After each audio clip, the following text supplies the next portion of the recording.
फाल्गुन महीने के शुक्ल पक्ष की द्वादशी तिथि पर भगवान नृसिंह की पूजा करने की परंपरा है। ये भगवान विष्णु के अवतार है। इन्होंने भक्त प्रहलाद को बचाने के लिए हिरण्यकश्यप को मारा था। भगवान नृसिंह की पूजा से कुंडली और हर तरह के दोष खत्म हो जाते हैं, दुश्मनों पर जीत मिलती है और बीमारियां दूर हो जाती हैं। होलिका दहन से 3 दिन पहले नृसिंह भगवान की पूजा की जाती है। नरसिंह द्वादशी 3 मार्च को मनाई जाएगी। भगवान विष्णु के 10 मुख्य अवतारों में से एक नृसिंह रूप है। ये भगवान विष्णु का रौद्र रूप है।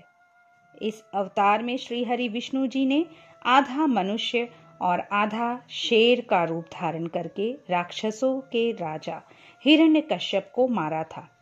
फिर इन्होंने प्रहलाद को अपनी गोद में बैठाकर दुलार किया। इस अवतार से भगवान ने बताया कि धर्म की रक्षा के लिए साहस से युद्ध करने के साथ ही प्रेम और दया का भाव भी जरूरी है, और वो शक्ति किसी काम की नहीं जिसके साथ प्रेम और दया का भाव ना हो।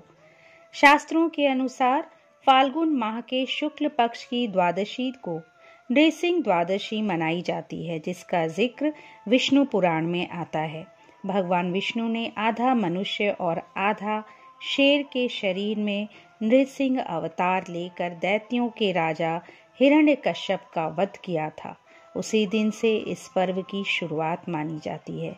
भगवान विष्णु के इस स्वरूप ने प्रहलाद को भी वरदान दिया कि जो कोई इस दिन भगवान नृसिंह का स्मरण करते हुए श्रद्धा से उनका व्रत और पूजन करेगा, उसकी मनोकामनाएं पूरी होंगी। इसके साथ ही उसके रोग, शोक और दोष खत्म हो जाएंगे।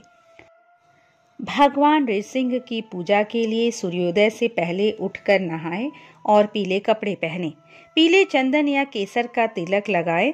शुद्ध जल के बाद दूध में हल्दी या केसर मिलाकर अभिषेक करें। इसके बाद भगवान को पीला चंदन लगाएं। फिर केसर, अक्षत, पीले फूल, अबीर, गुलाल और पीला कपड़ा चढ़ाएं। इसके बाद पंचमेवा और फलों का नैवेद्य लगाकर नारियल चढ़ाएं और धूप दीप का दर्शन करवाकर आरती करें। भगवान नृसिंह की कृपा हम सबों पर बनी रहे। दोस्तों, यदि ये प्रस्तुति आपको अच्छी लगी तो इसे लाइक कर दीजिए। मेरे चैनल को अब तक सब्सक्राइब नहीं किए हैं तो प्लीज़ सब्सक्राइब कर लीजिए। अगली बार एक नए विषय के साथ आपसे फिर मिलेंगे। नमस्कार।